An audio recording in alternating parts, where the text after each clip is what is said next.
Ada pepatah mengatakan, carilah ilmu sampai ke negeri Cina. Ini artinya kita harus menuntut ilmu setinggi-tingginya. Sebenarnya dari kehidupan kita bisa belajar banyak. Apalagi Podcast Pro dari setiap narasumbernya selalu menghadirkan obrolan-obrolan tentang profesi, profesionalisme, pro, kontra, dan problematika yang seru untuk kita bahas.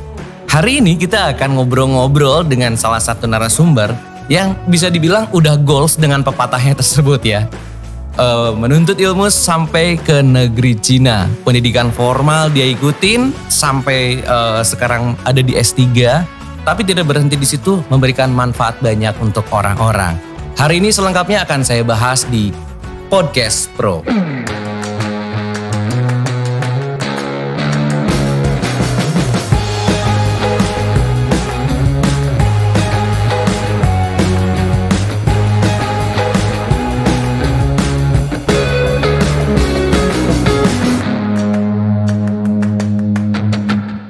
Podcast Pro edisi untuk kali ini kita akan berbincang-bincang dengan narasumber yang saya harus agendakan dari setahun yang lalu ya Pak. Karena dari Jakarta jauh-jauh saya akan berbincang dengan Profesor Dr. PM Budi Haryono.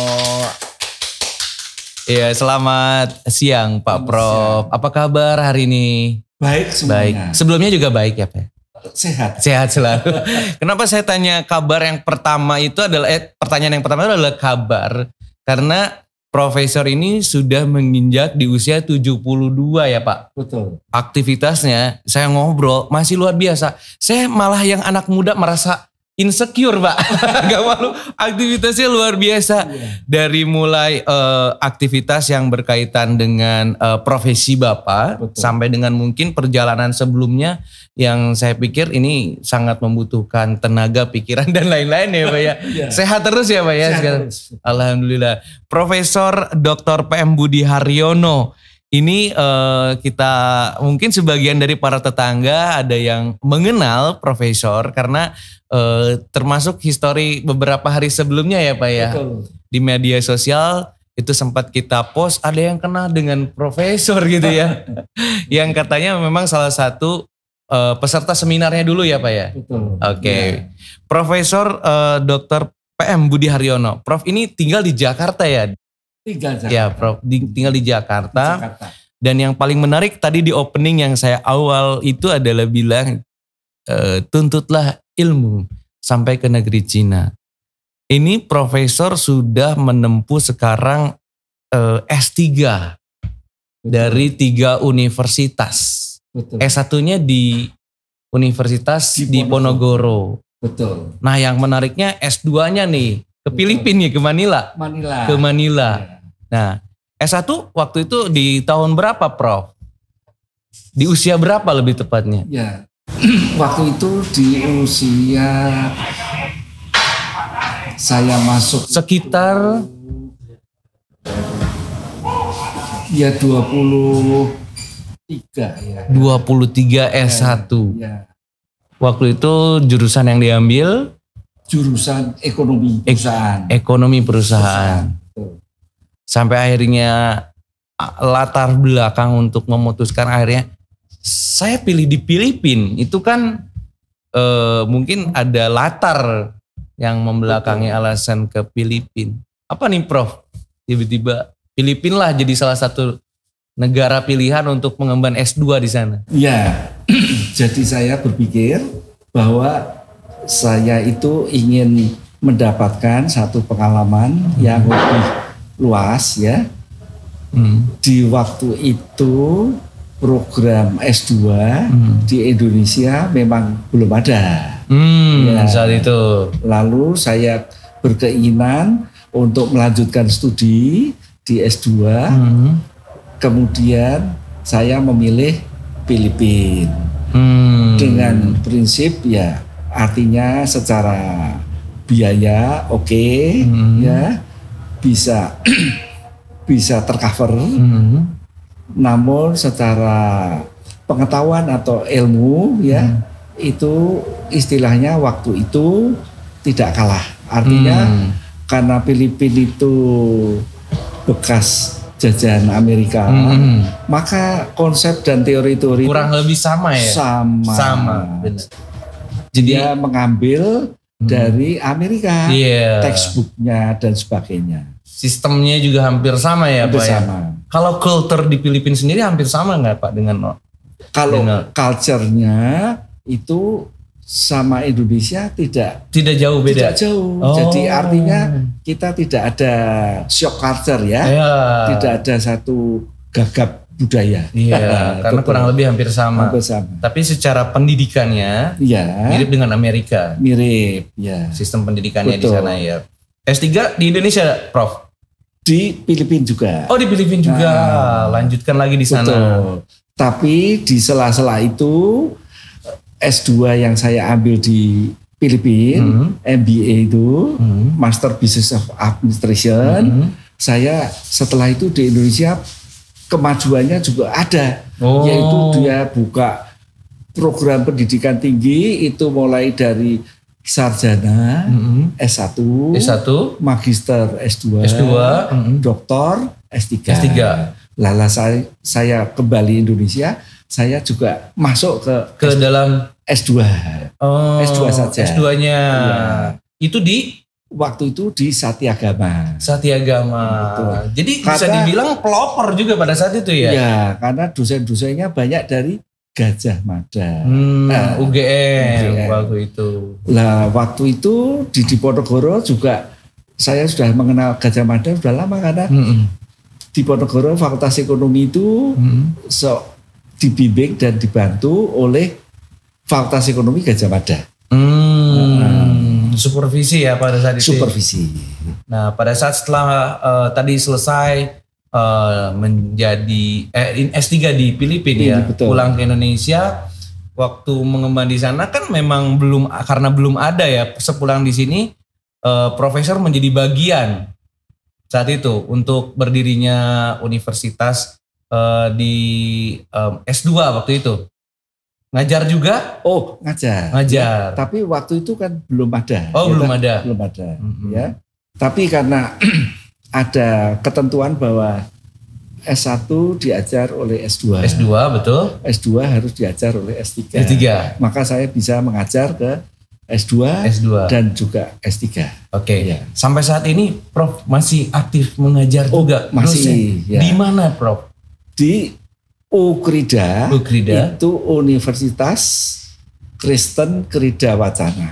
Beralamat di Tanjung Duren, Jakarta Barat. Sampai dengan saat ini masih ngajar, Prof? Masih. Wah, luar biasa. Ini boleh kasih aplaus dalam usia 72 aktivitas di luar sana. Masih. Saya sering mendengar juga aktivitasnya salah satunya sering menjadi narasumber atau pemateri untuk beberapa seminar ya, Prof ya? Betul. Salah satunya di bidang apa aja? Tadi manajemen bisnis juga. Ya, jadi istilahnya di samping itu saya sebagai konsultan dan saat juga ini manajemen ya.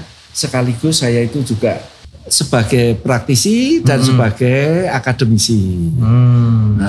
Karena istilahnya mengajarkan kepada mahasiswa semua konsep teori-teori itu bagaimana prakteknya di lapangan. Nah ini yang gak mudah nih ya, karena ada yang concern di akademis ya Pak, tapi tidak concern di praktisi ya Pak ya. Nah Bapak ini, Pak Prof ini berarti akademis dan juga praktisi juga. Betul. Nah ini makanya sering banget nih para tetangga Profesor Dr. Budi ini mengisi di beberapa seminar yang tingkat nasional ya Pak. Sudah seminar apa aja Pak Prof? Ya, karena itu sudah banyak jadi kadang lupa. Yang paling diingat kali Prof ya pertanyaannya. Betul. Itu seminar di mana dan tema apa waktu itu Prof? Jadi karena saya itu juga dapat dikata member dari ASEAN Productivity Organization yang di Jepang itu. Maka setiap tahun saya pergi untuk seminar, kongres, simposium, lalu untuk sharing diskusi dan sebagainya. Ya, lah itu secara umum dapat dikatakan bahwa saya juga itu membidangi untuk people development dan pengembangan marketing, SDM ya. dan marketing development. Nah, ini yang paling menarik adalah tadi pengembangan sumber daya manusia ya. Betul. Berarti ini untuk konteksnya mereka sebagai pekerja ya, Nah, Prof ya. betul. Nah, biasanya nih kan dalam beberapa kegiatan atau beberapa momen, profesor sering dapet nggak sih curhatan gitu ya kan, konsultasinya gitu ya dari para pekerja. Apa yang saat ini menjadi permasalahan utama mereka, Prof? Ya, pertama adalah suatu ketidakstabilan. Ya. Tidak Ketidakstabilan artinya cita-citanya, ya, harapannya kadang tidak sesuai dengan kenyataan. Ya. Terus juga permasalahan dengan atasannya. Wah, ini sering nih kayak gini. Yang sering dikeluhkan ya. Betul. Dan kita melihat bahwa ini penting diketahui juga bahwa menurut survei internasional ya, Gallup Consultant Management itu bahwa 75% anak buah resign karena atasannya. Wah, 75%. buat para atasan nih harus menggarisbawahi statement ini nih. Ya, jadi sebenarnya tidak karena hanya sebuah alur kerja, tidak karena SOP. Tidak, betul. 75% karena atasannya. Atasannya ya. Jadi atasan itu harus betul-betul ya, yang mempunyai anak buah ya, dia harus bisa mendalami, bonding ya Pak ya. Ya, bonding, engage dan sebagainya. Artinya bisa mendengarkan ya, bisa menasihati ya. Dan mungkin Prof itu salah satu yang saat ini paling relevan ya dilakukan ya. Oh ya. Pada saat dulu mungkin bicara sebuah alur kerja atau flow itu adalah di mana semua harus di telunjuknya atasan. Sekarang ini nggak relevan kayak gitu ya. Betul. Jadi walaupun instruksi tetapi dikemas dengan baik. Nah, ya. Penyampaian juga penting ya, Prof. Betul. Penyampaian kedekatan juga. Kedekatan. Nah, terus dengan cara apa, Prof? Kalau kita berbicara konteksnya lagi nih, Prof. Berbicara konteksnya lagi, seorang atasan harus berada dekat dengan divisinya atau bawahannya. Ya, jadi secara simple, sederhananya ya, jadi atasan itu adalah sebagai sahabat. Setuju banget. Ya, dan harus sebagai orang tua, dan sebagai guru. Nah, kalau itu dipraktekkan, ya, pasti dia akan memperlakukan yang berbeda. Sahabat, orang tua, dan guru. Nah, jadi kalau secara sahabat mereka merasa sejajar yang artinya tidak ada sekat ya Pak? Tidak ada gap. Dia bisa cerita apapun. Betul. Tentang kerjaan. Betul. Tentang personal. Bisa sharing. Malahan kadang-kadang kalau generasi sekarang mungkin namanya apa itu? Curhat atau apa itu? Iya, curahan hati. Ya. Tapi kalau juga kita menempatkan yang di posisi atasan tadi sebagai orang tua dan guru, kita harus memberi panutan juga, menjadi panutan. Betul. Yang artinya jadi kita harus sebagai guru, orang tua ya, itu berarti kita harus menasihati. Ya. Lalu juga bisa membina ya. Lalu bisa juga membimbing dan sebagainya. Dan harus menjadi contoh juga ya. Oh, harus. Karena kalau kita menasihati semisal mungkin, kamu jangan terlambat lagi masuk kerja ya. Ini sudah telat 30 menit. Karena panutan mungkin harus juga dia tepat dengan waktu gitu ya. Iya. Nah, ini satu prinsip leader ya. Leadership ya. Leadership itu harus, bahwa dia itu harus menjadi role model bagi bawahannya. Jadi kalau dia menghendaki karyawannya itu datang jam 8 misalnya ya dia jangan melewati jam 8. Bila perlu sebelum jam 8 udah datang Sudah ya Prof. siap, betul. Itulah contoh. Jadi akhirnya dia juga punya, oh ini panutan saya, dan segan dia juga ya. Iya, betul. Jadi itu bisa digarisbawahinya menginstruksikan dengan cara mencontohkan gitu ya. Mencontohkan, betul. Ya. Contoh yang baik akan ditiru kan. Betul. Prof, ya gitu. Dan itulah mungkin yang sering disampaikan ya Prof di beberapa seminar. Betul. Profesor. Iya. Kalau dihitung udah banyak ya Prof. Seminar-seminar di nasional maupun internasional udah diikutin dan tapi saya lebih banyak ke pelatihan ya. Pelatihannya. Betul. Pelatihan untuk tadi ya. Iya. Nah, kalau bicara marketing nih. Oh iya. Ini marketing juga yang kayaknya tidak habis dibahas dalam waktu singkat ya. Betul. Karena marketing menjadi ini nih yang sering saya amati ketika saya bicara tentang space job atau lowongan kerja. Marketing ini paling banyak, Bro. Betul. Saya pernah buka di salah satu aplikasi tentang lowongan kerja, hampir pencariannya itu ditemukan 1.000 lebih tentang marketing. Betul. Jadi setiap bidang bisnis pasti membutuhkan marketing. Tapi ada permasalahan yang santer sekali, Prof. Sering saya dengar tentang turnover. Betul. Turnovernya marketing tinggi sekali. Tinggi sekali nih. Betul. Sebenarnya emang ini sebuah resiko yang dari awal, atau memang sebenarnya ada sebuah sistem yang bisa menurunkan resiko turnover itu, Prof? Ya, jadi istilahnya kalau kita melihat mengenai bidang marketing itu cukup luas. Luas ya? Apapun kayaknya ada deh ya, Prof ya, marketingnya ya, Prof ya.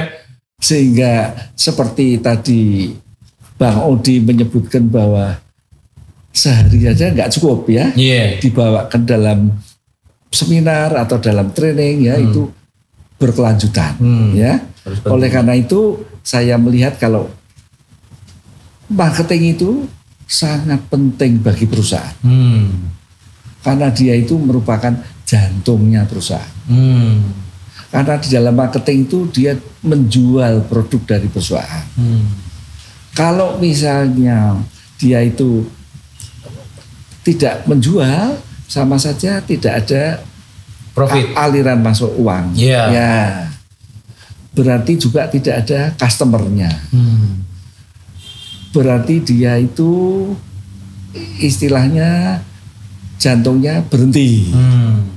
Kalau perusahaan atau diibaratkan manusia begitu, jantungnya berhenti atau jantungnya bermasalah, begitu kan menjadi masalah perusahaan. Begitu. Jadi oleh karena itu saya pikir di samping keuangan, di samping IT ya, di samping produksi ya, marketing penting. Juga penting. Jadi marketing nggak kalah pentingnya nih, Jadi setiap bidang bisnis harus ada marketingnya, Prof.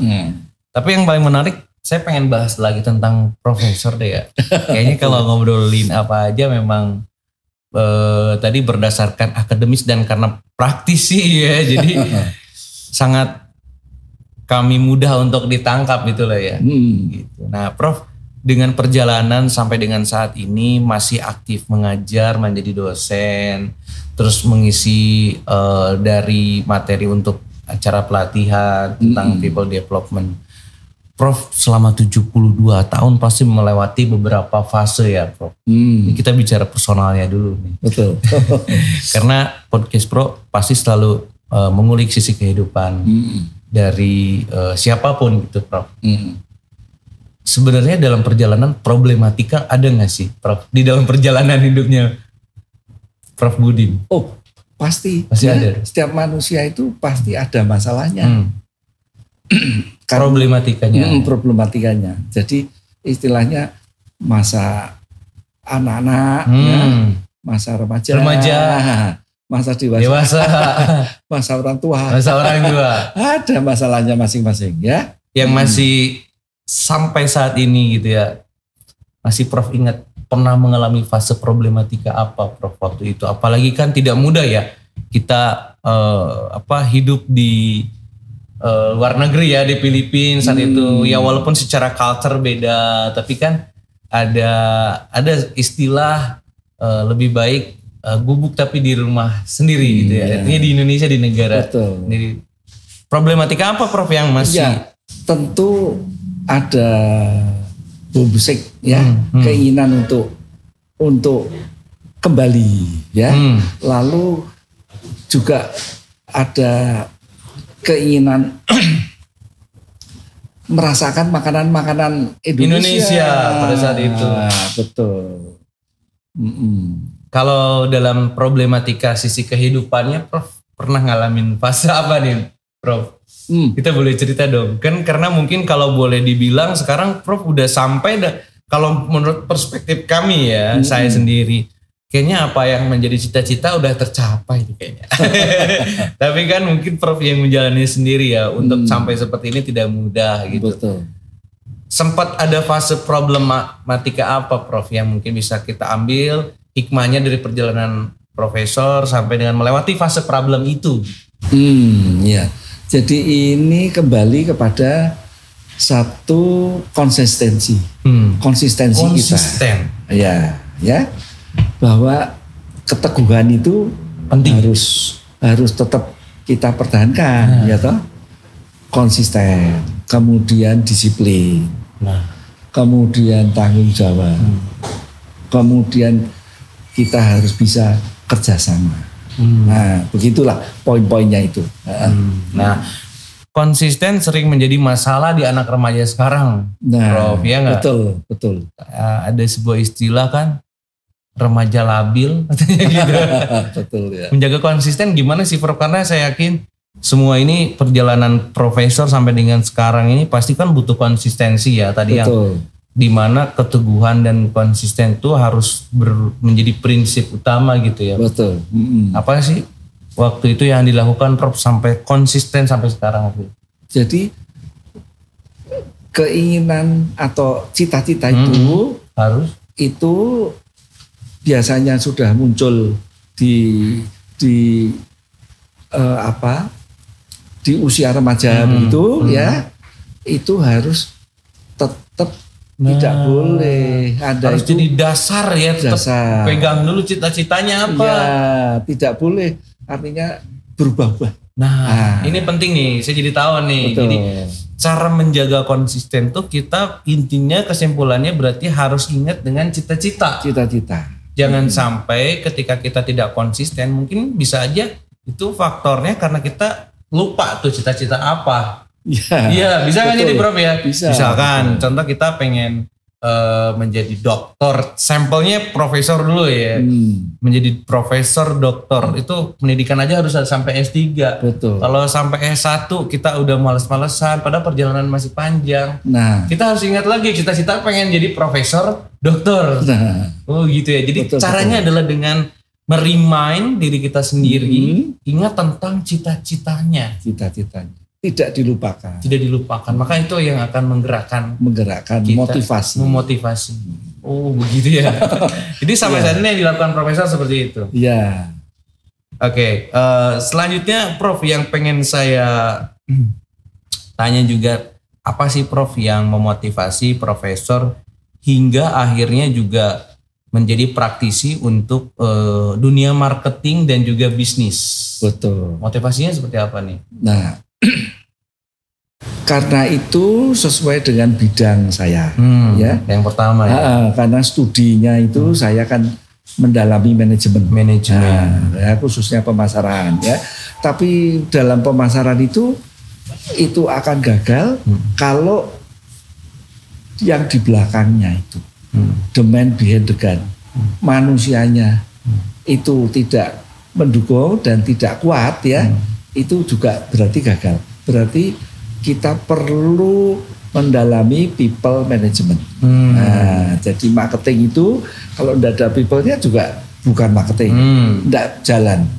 Walaupun saat ini dikenal dengan marketing digital, Prof, tetap harus ada sumber daya manusianya ya? Oh, tetap, karena di balik apapun itu di belakang itu kan manusia. Apakah dia itu menggunakan Digital ya. Hanya alat berarti digital. Digital marketing ya. Apakah dia itu mengikuti teknologi ya toh? Lalu dia itu juga melakukan bagaimana targetnya bisa kecapai dan sebagainya. Berarti itu di belakang itu kan ada manusianya. Jadi manusianya harus bisa juga mendukung menunjang dan mendukung mengikuti perkembangan zaman dan juga teknologi. Betul. Gitu. Gitu. Oke, saya pengen bertanya ini, Prof.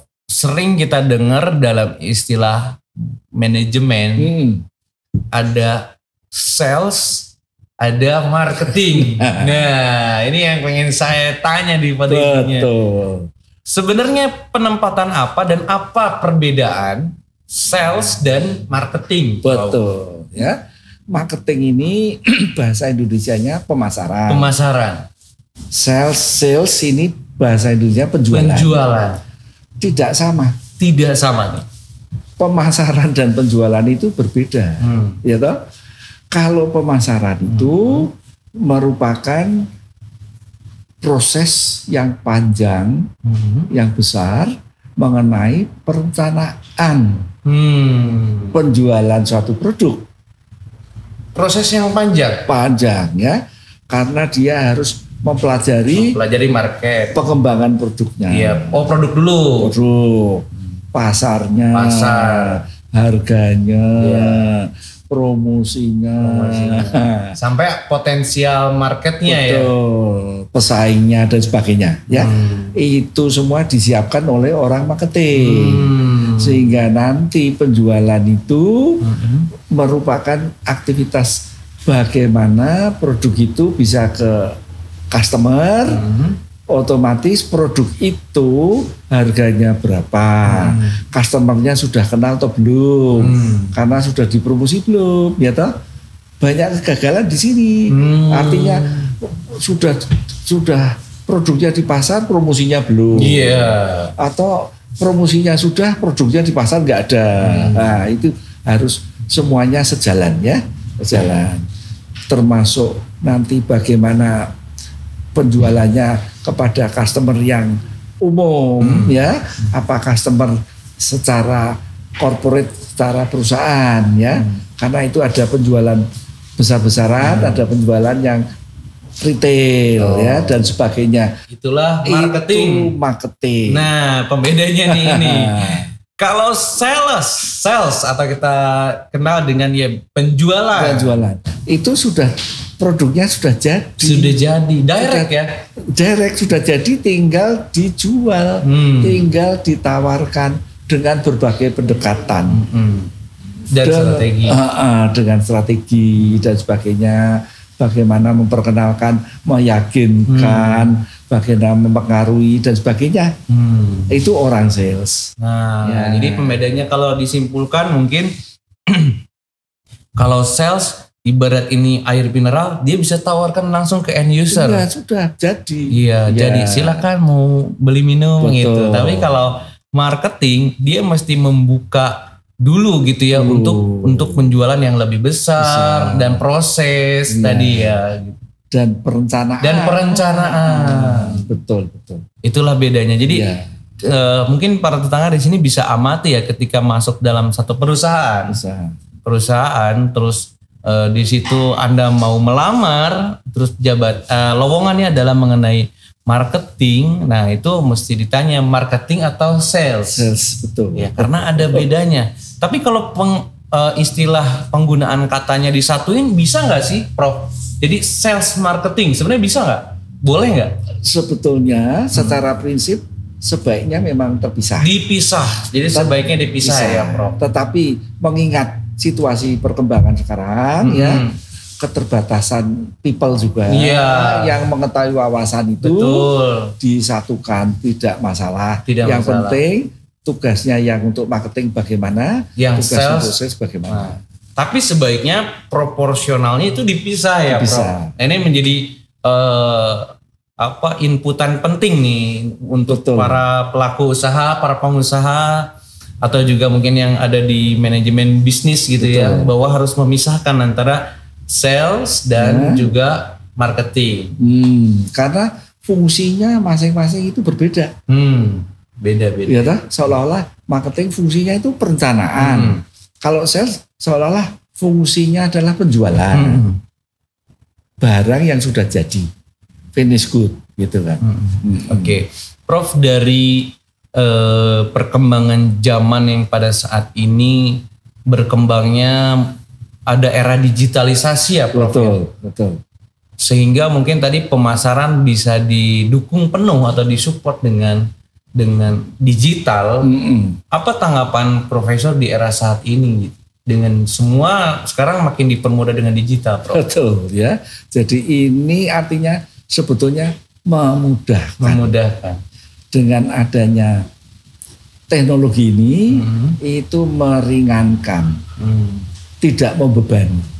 Karena kita sekarang penjualan ya bisa dilakukan online. Iya, semua ya bisa online ya. Online ya toh.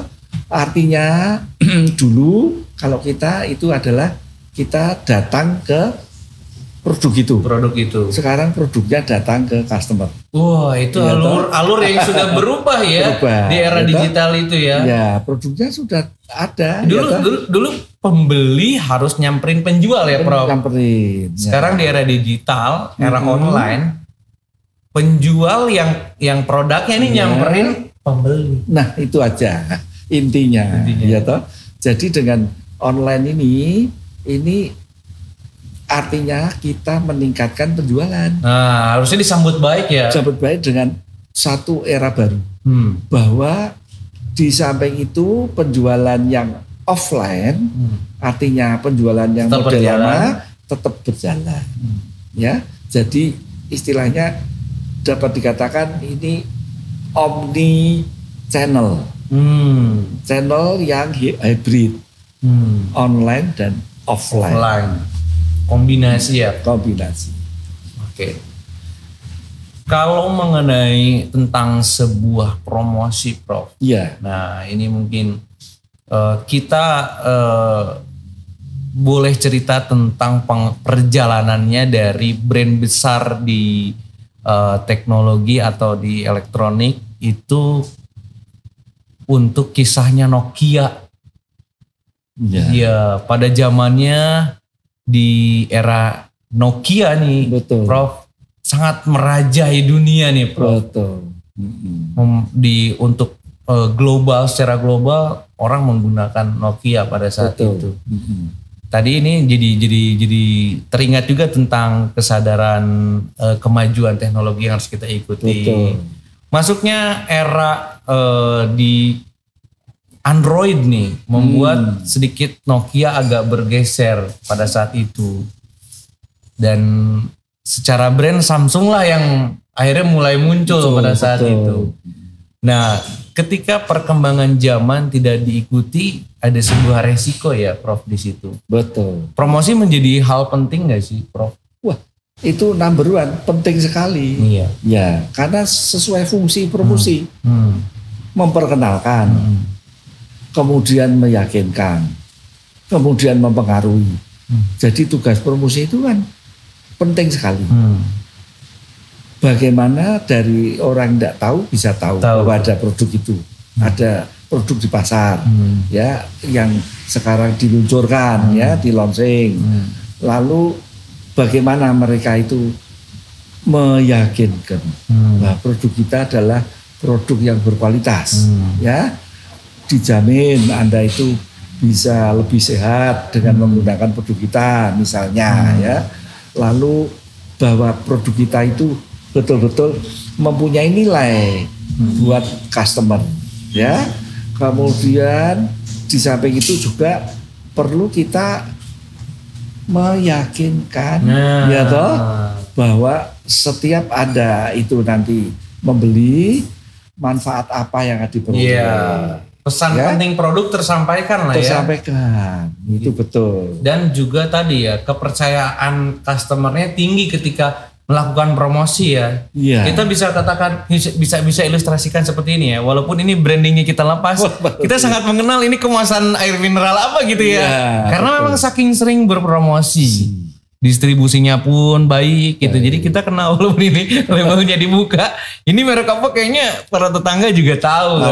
Betul. Itu kan jadi kalau dalam promosi kebetulan memang saya menggeluti bidang ini, keberhasilannya ketika menjadi top of mind gitu ya. Ketika kita bicara air mineral, brand A lah yang menguasai gitu ya. Yang diingat bukan yang diingat. Saya mau beli ini dong, yang disebut malah mereknya gitu ya, bukan produknya gitu. Itulah keberhasilan ketika konsisten berpromosi. Konsistensi juga penting ya dalam berpromosi ya. Betul. Prof, jangan cuma mungkin pada saat launching aja. Sekali saja. Sekali aja ya. Ya, manusia kan umumnya pelupa. Betul. Jadi sudah tidak ingat lagi. Jadi produk Anda sudah tidak diingat dan tidak diketahui lagi. Iya toh, ribanya di mana nggak tahu. Ya. Lah oleh karena itu promosi itu sangat penting sekali, ya toh. Karena apalagi di era teknologi sekarang ini lebih mudah dan lebih luas. Dapat dikata itu skopnya, ruang lingkupnya malah global. Maka itu kalau kita itu tidak ada aktivitas atau budget promosi, ya sama saja kita itu menantikan ketidakberhasilan produk itu. Jadi promosi harus tetap continue. Treatnya atau ancamannya ketika dia tidak berpromosi, siap-siap gagal. Siap-siap tutup. Kantor, karena orang tidak akan lagi kenal Anda gitu istilahnya gitu. Ketika tidak kenal, tidak percaya dan ragu membeli produk tersebut gitu ya. Malah kalau produk yang sudah berhasil, malah kan banyak contohnya. Sebagai contoh misalnya mie instan. Ya, kita sudah bilang aja apa begitu ya toh. Mereknya apa ya pokoknya beli itu. Wah, ya toh. Orang nggak akan beli. Saya mau beli mie instan gak gitu ya. Malah lebih sering sebutin merek gitu ya. Beli minuman. Ya, beli ini ya toh. Padahal mereknya lain-lain. Benar. Itu keberhasilan satu merek karena konsistensi berpromosi. Betul. Gitu. Tapi juga konsistensi ini berarti konsekuensinya membutuhkan budget. Nah jadi budget itu tetap harus diadakan. Iya. Dan tidak boleh cuma 1-2 kali selesai. Ya dilupakan ya. Itu secara kontinu sesuai dengan pengembangan produk ya. Mungkin ada tipe baru. Produknya ada pengembangannya ya. Betul. Ada model baru. Ada manfaat baru. Ada kandungan baru. Misalkan kalau untuk apa gitu ya. Formula baru. Iya.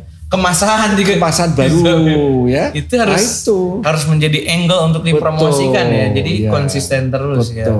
Tapi brand mereknya itu jangan sering berubah-ubah. Nanti lupa juga. Benar. Jadi begitu sudah disiapkan dan diluncurkan, ya sudah itu terus. Ya kalau mungkin kita mau contohin nggak apa-apa lah kita sebut merek untuk satu gitu ya. Satu aja. Misalkan kita bicara mie instan ada Indomie ya Prof ya. Inovasinya kan ada rasa soto di iklannya ya.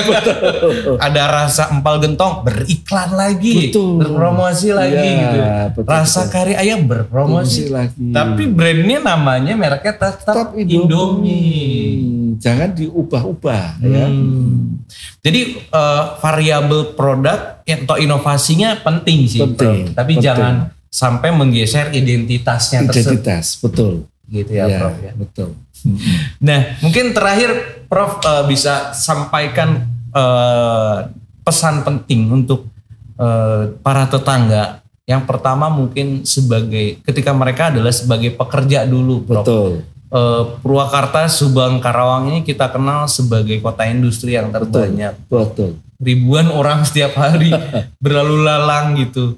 Nah tentang sebuah permasalahan besarnya adalah ketika mereka menghadapi satu kejenuhan Prof. Betul. Saya sering ngobrol, mereka sudah 8 tahun bekerja di perusahaan dengan alur kerja yang seperti itu. Nah mungkin bisa pesan penting yang disampaikannya, Bagaimana sih mengusir rasa jenuh atau bosan dalam ketika bekerja nih, Prof? Betul ya. Jadi kita itu harus memikirkan lebih jauh bahwa kita bekerja itu tujuannya tidak hanya mencari nafkah.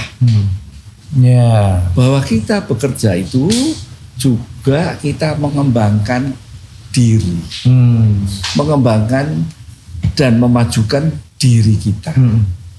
Oleh karena itu, bagi yang artinya sekarang ini bekerja semua itu, ini satu berkat yang bagus karena Anda diberi kesempatan, dipercaya, sehingga dalam hal ini berarti Anda harus seperti kata saya tadi, tetap konsisten.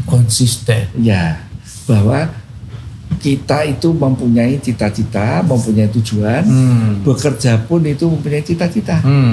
Tidak hanya sekedar itu saja, tapi aktivitasnya lebih luas.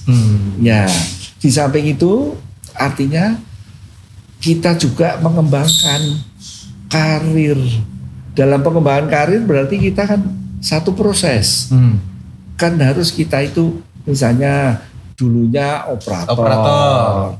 Sekarang ingin menjadi superintendent atau supervisor, terus ingin jadi manajer, ya, ingin jadi GM dan seterusnya.